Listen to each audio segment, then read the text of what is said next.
प्रिय साधकों, प्रिय मित्रों, प्रिय दर्शकों, सभी को जय गुरुवर, जय महाकाल, जय मां आदि शक्ति।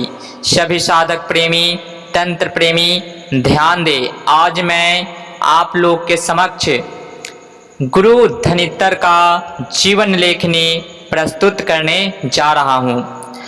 हमारे गुरु धनित्तर एक ऐसे गुरु हुए जिन्होंने महादेव गौरा पार्वती का कठोर तपस्या कर उनसे वरदान मांगा कि मैं जो भी मंत्र तंत्र यंत्र का निर्माण करूं अपने हिसाब से, वह इस कलयुग में फलदायी हो, जिसका लाभ आम लोग भी उठा सके। मेरे इस तंत्र मंत्र मारण मोहन विद्वेषण उच्चाटन आदि सातों कर्मों को, आदि जो भी फलाकारी के मंत्र हैं, उन सब का साधना सिद्धि जो भी उनके द्वारा रचित है वो सब शीघ्र फलदायी हो। इसके लिए उन्होंने महादेव गौरा पार्वती का घनघोर तपस्या करके इस कलयुग में दर्शन करके प्रत्यक्ष करके उनसे वरदान लेकर के, और उन्होंने हम साधकों के लिए अमोघ अनमोल अद्वितीय अलौकिक रहस्यमय ज्ञान का सृजन किया, जिसका लाभ आज हम साधक लोग ले रहे हैं। उनके द्वारा दिए गए जो भी मंत्र मेरे YouTube चैनल में हैं, उसमें से आप किसी एक मंत्र को उठाकर आजमा कर देख सकते हैं। आज भी उतना ही प्रचंड है जितना वो कल हुआ करता था। गुरु धनित्तर ने अपने इस क्रिया को भगवान शिव से वरदान लेने के बाद मंत्रों का स्वः अपने हिसाब से निर्माण किए। उन्होंने शाबर मंत्रों को ग्रामीण मंत्रों की श्रृंखला में छत्तीसगढ़ी में ट्रांसफर किए। उनके द्वारा रचित जो भी मंत्र है आज बहुत ही अमोघ है, अकाट्य है। तो गुरु धनित्तर का जो संक्षिप्त परिचय है जीवन, जो हमें ज्ञात है बुजुर्गों द्वारा, वो आप लोग के समक्ष आज प्रस्तुत करेंगे। और अन्य गुरु हुए जैसे देवगन गुरु, आमरा गुरु एवं नवनाथ, मच्छेंद्रनाथ, गुरु गोरखनाथ, जलेंद्रनाथ, बालकनाथ इत्यादि जो भी नवनाथ हैं, 84 सिद्ध हैं और भी गुरु हैं। मंत्र की उत्पत्ति, किस मंत्र की उत्पत्ति कहाँ से हुई है, क्यों कार्य करती है, इन सारी रहस्यों के ऊपर आने वाले समय में चर्चा करेंगे। उसके बारे में बताए जाएंगे कि किस मंत्र की उत्पत्ति कहाँ हुई है, क्योंकि ये भी जानना साधक को मस्ट इम्पॉर्टेंट है कि जिस मंत्र को हम चला रहे हैं उनके जनक कौन है, उन्हें सृजनकर्ता कौन है, ताकि मंत्र अगर 1% हमसे कार्य कर रहे हैं तो वो मंत्र 100% हमसे कार्य करे जब उस मंत्र की जड़ को समझ लेंगे कि यह मंत्र कहाँ से उत्पत्ति हुई और क्यों चल रही है। इस मंत्र की उत्पत्ति किसने की, कैसे की, किस लिए की, तो इन सारी मद्देनजर पे कभी भविष्य में चर्चा करेंगे हर गुरु के ऊपर। जैसे कि अमरा गुरु हमारे हुए जो 16,000 बैताल सहित तो अपने समय में दुनिया के सबसे मस्ट इम्पॉर्टेंट साधक रहे, एक गुरु रहे जिन्होंने तंत्र को उच्च सीमाओं पे ले गया। उनके बारे में एक बहुत ही बेहतरीन एपिसोड बनाएंगे। उसके अलावा और भी 16 गुरु हुए जो टोना नाम के अंतर्गत काफ़ी अढ़ैया मंत्र का निर्माण किए और टोना यंत्र मंत्र तंत्र तीनों को बहुत सरल विधि से तत्काल तत्क्षण कार्य करने के लिए उन्होंने निर्माण किया। उनका भी मंत्र अभी के समय में प्रचंड है। 16 गुरु का मंत्र हमने अपने इस चैनल में दे रखा है, भूत प्रेत को कैद करने का। आप आजमा कर देख सकते हैं कि 16 गुरु का जो मंत्र है अभी भी इस कलयुग में आप दीक्षित न भी हैं तो भी आप प्रयोग करके देखें और उनका लाभ उठा सकते हैं, वो कार्य करते हैं। तो इन तरह से जो भी हमारे तंत्र के शिरोमणि जो भी गुरु रहे हैं, जिन्होंने मंत्र का स्वयं निर्माण किए हैं, महादेव गौरा पार्वती द्वारा वरदान पा करके, उन सभी तंत्र के शिरोमणि गुरुओं का आदर्श, उनकी छवि आने वाले समय में एक वीडियो के माध्यम से, अलग अलग वीडियो के माध्यम से आप लोग के समक्ष पेश करूंगा। मैं कोई गुरु नहीं हूँ, बस मेरे जो गुरु थे जिन्होंने हमें ज्ञान दिए, उनका एक ही लक्ष्य था कि मेरे द्वारा जो भी ज्ञान रचित है या जो भी हमारे प्राचीन तंत्र के शिरोमणि द्वारा ज्ञान हमें मेरे गुरु को जो प्राप्त हुआ वह लुप्त ना हो, इस कलयुग में भी विद्यमान रहे, यह विद्या अमर रहे, आम लोग भी इसका लाभ उठा सके हर तरह से। इसके लिए उन्होंने बोला कि इस तंत्र को लुप्त होने नहीं देना है, तो इसलिए हम जानकारी आप लोग के समक्ष प्रस्तुत कर रहे हैं, बस उनके दिए गए आदेश का पालन कर रहे हैं। तो आज गुरु धनित्र के ऊपर हमारी चर्चाएं होंगी, तो चलते हैं गुरु धनित्र की जीवनी की ओर। तो गुरु धनित्र ने भगवान महादेव गौड़ा पार्वती को तप करके प्रशंस करने के बाद, वरदान लेने के बाद उन्होंने मंत्रों का सृजन करना आरंभ किए। ग्रामीण मंत्रों में सृजन करने के उपरांत उन्होंने अपने शिष्यों को उस मंत्र का ज्ञान देना आरंभ किए। उसके साथ साथ जनहित जन कल्याण के लिए छत्तीसगढ़ के अंतर्गत दुनिया में सबसे डेंजर सर्पों के मामले में वह जो जगह है वहाँ नित्य दिन सर्पों का दर्शन होता है और एक पे एक खतरनाक सर्प पाए जाते हैं, जिसके एक प्रहार से ही इंसान मिनटों में मौत के घाट उतर सकता है। वैसे वैसे सर्प वहाँ पे पाए जाते हैं, जंगली आदिवासियों क्षेत्रों में, शहरों में भी पाए जाते हैं। तो किसी भी व्यक्ति को किसी प्रकार का सर्प बिच्छू अगर डंक कर लेता था तो गुरु धनित्र के पास उनके शिष्यों द्वारा उसे स्वस्थ कर दिया जाता था, उसे ठीक कर दिया जाता था, किसी भी प्रकार का सर्प ने काटा हो तो सर्पों में एक कोलाहल मच गई कि अगर गुरु धनित्र रहे तो हमारी जो डर है, हमारा जो आतंक है लोगों के मन में, वो सदा के लिए समाप्त हो जाएंगे। तो सर्पों ने एक योजना बनाई कि क्यों ना गुरु धनित्र को ही हम लोग डंक मारे ताकि वो मृत्यु को प्राप्त हो जाए और लोगों का कोई भी भला नहीं कर पाएगा। फिर हम लोग का जो आतंक है वो लोगों के अंदर बना रहेगा, हम लोग के ऊपर लोग प्रहार नहीं करेंगे, नहीं तो ये रहे तो लोगों के अंदर से डर हट जाएगा तो लोग हमें प्रहार करने लगेंगे, मारने लगेंगे। तो गुरु धनित्र पद्धति में सर्पों को नहीं मारा जाता है, सर्प पूजनीय होते हैं। ऐसे भी किसी भी संप्रदाय में सर्पों को मारना वर्जित बताया गया है। हर जीव, किसी भी जीव को मारना वर्जित है। सब जीव में कण कण में व्याप्त है योगेश्वर, परम तत्व, परम पिता परमेश्वर के ही सब में अन आत्मा विद्यमान है। तो सर्पों ने एक योजना बनाना आरंभ किया और गुरु धनित्र को ज्ञात था, जिन्होंने खुद त्रिदेव की कृपा प्राप्त की हो तो उन्हें भूत भविष्य वर्तमान का ज्ञात क्यों नहीं होगा। तो उन्होंने एक माध्यम बनाया। कोई भी व्यक्ति, जो भी सिद्ध पुरुष होते हैं, अगर समाधि अस्त या इस शरीर को छोड़ करके उस पर ब्रह्मा में मिलना होता है या समाधिस्थ होना होता है या अपनी ऊर्जाओं को किसी भी ईश्वर में विलीन करना होता है, तो वो अपने हिसाब से शरीर का त्याग करते हैं किसी भी माध्यम को लेकर के। तो गुरु धनित्र ने, उन्हें ज्ञात हो गया कि सर्पों द्वारा हमें मरना निश्चित है और सर्प हमारा माध्यम बन रहे हैं। तो उन्होंने अपने शिष्यों को बुलाया और उन्हें ज्ञात करा दिया कि मैं जब भी मृत्यु को प्राप्त हो जाऊं तो सर्पों को नहीं मारना है। सर्पों को आप लोग यह दुनिया में मैसेज दे, संदेश दे कि कोई भी व्यक्ति सर्प को ना मारे। और सर्प के लिए जो भी विद्याएं हैं, उन्होंने बहुत अच्छी अच्छी विद्याएं बनाई जिसका लाभ आज भी लोग लेते हैं।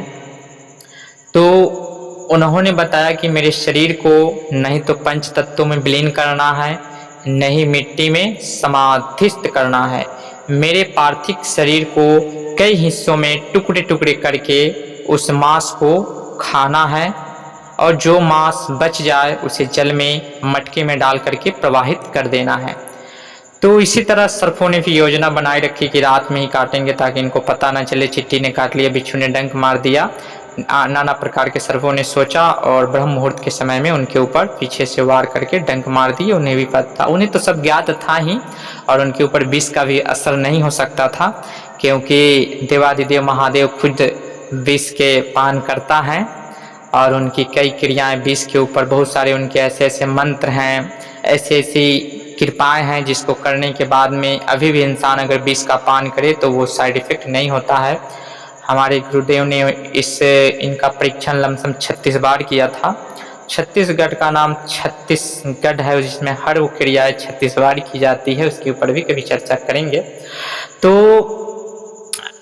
गुरु धनितर के ऊपर विष का प्रभाव नहीं रहा, लेकिन उन्हें माध्यम रूप से जाना था, तो वो शरीर को त्याग किए। शिष्यों को जब पता चला तो उनके शिष्य वहां पे आए।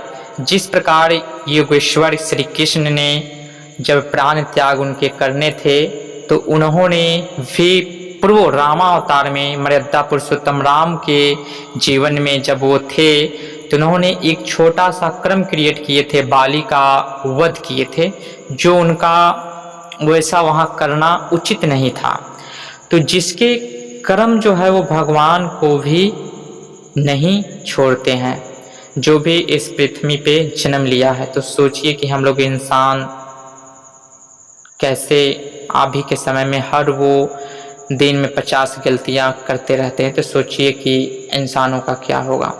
तो ठीक भगवान श्री राम ने उस जन्म में जो क्रियाएं की थी उसके फलस्वरूप द्वापर युग में जब योगेश्वर श्री कृष्ण के रूप में जन्म लिए और उनके द्वारा मारा हुआ बाली भी व्याधा के रूप में जन्म लेकर के इस जहां में उपस्थित हुआ। बाली भी व्याधा रूप में आया श्री कृष्ण को मारने के लिए, कर्मा जो क्रिएट था उसे पूर्ण करने के लिए।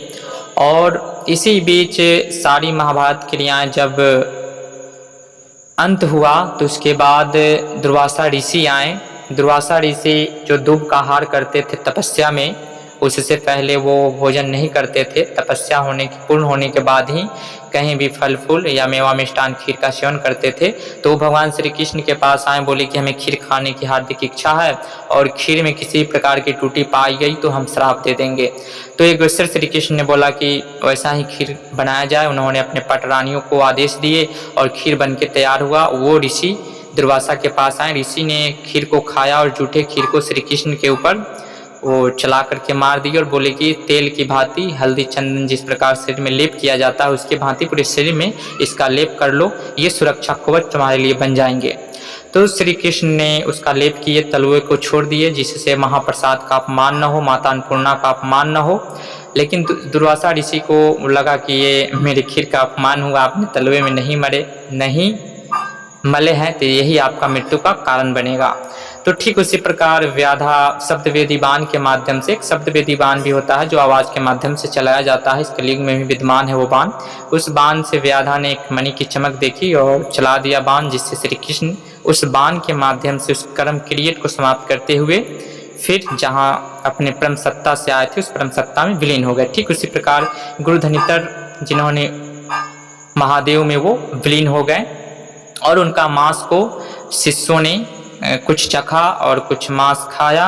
लोगों के अनेकों तरह की भ्रांतियों को देखते हुए गुरु धनितर के शिष्यों ने क्या रे गुरु का मांस खा रहा है, कैसे दुष्ट इंसान है, पाप लगेगा, नाना प्रकार की लोगों द्वारा आने लगी बातें। तो उन शिष्यों ने जो चीज ने खाया वो मंत्र सिद्धि में पक्का हो गया और बाकी जो मांस बचा उसे जल में प्रवाहित कर दिया गया, मटके में डाल करके। वो मांस पहुंच गया तिरियाराज। तिरियाराज में कामरूप कामाख्या देश तिरियाराज में पहुंचा, जहां पे लोना चमारिन नामक एक साधिका थी, स्त्री थी जो उस समय मंत्र की ABCD नहीं जानती थी। ऐसे वहां पे हर वो व्यक्ति बाल अवस्था से ही मंत्र को श्रेणी में आ जाते हैं, अच्छे महारत हासिल कर लेते हैं। तो ठीक उसी प्रकार वो भी मंत्र की श्रेणी में थी। लेकिन इस मांस को पान करने के बाद उन्हें देखने से उस मांस से सुगंधित खुशबू आ रही थी। इन्होंने कोई समझा कि कोई अलौकिक वस्तु है खाने की, और लोना चमारी ने सारे मांस को खा गए और भी बहुत सारे लोगों ने उस मांस को खाया।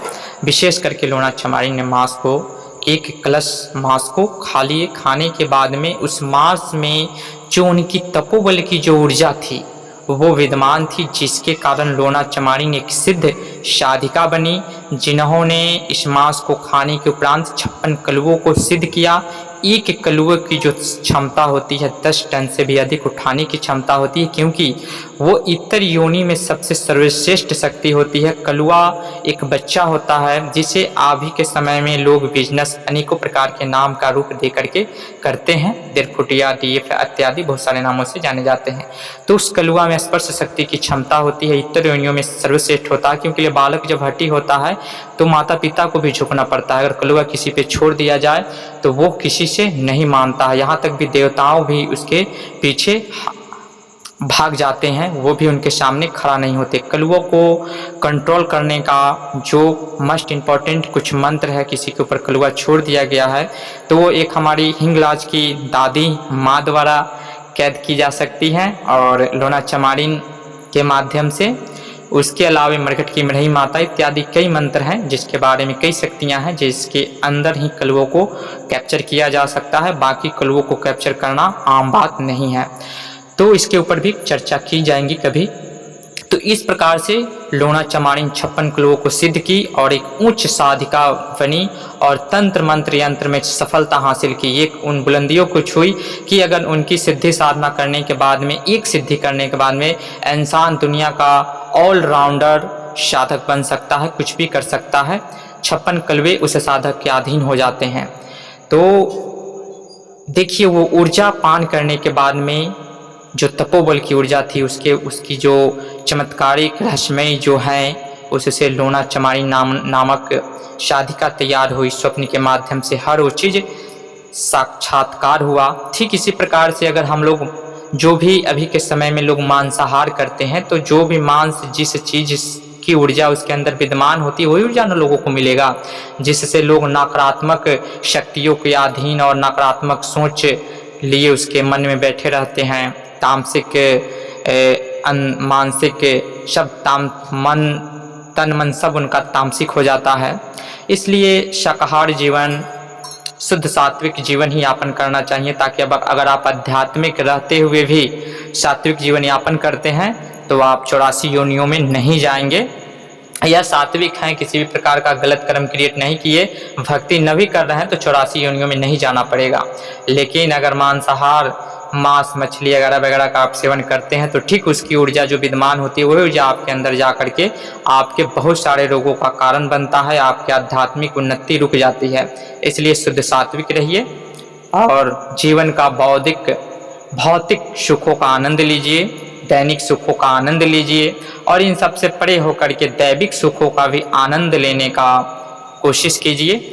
तो आज हमने संक्षिप्त जानकारी गुरुधन इत्तर का यह संक्षिप्त जीवन लेखनी है, जहां तक हमें बुजुर्गों द्वारा ज्ञात था वो आप लोग के समक्ष प्रस्तुत किए। गुरुधन इत्तर ने बहुत अच्छे तरीके से तंत्र मंत्र यंत्र को दिया ताकि जन ही जन कल्याण कर सके, बहुत सरलता से पेश किए। जहां वैदिक मंत्रों को हम लोग 1.25 लाख पुरस्चरण करने के बाद, दशांश हवन करने के बाद, तर्पण मार्जन करने के बाद एक्टिव होता है, वो भी उस व्यक्ति के ऊपर फलदायी होता है जो पहले से किसी का बैड कर्म नहीं है। अगर बैड कर्म है तो उस कर्म को काट करने के बाद हमारे जो वैदिक शास्त्रोक्त मंत्र है पूर्व जन्म को कर्म काटने के बाद ही एक्टिव होते हैं, तब जाकर वो कार्य करते हैं।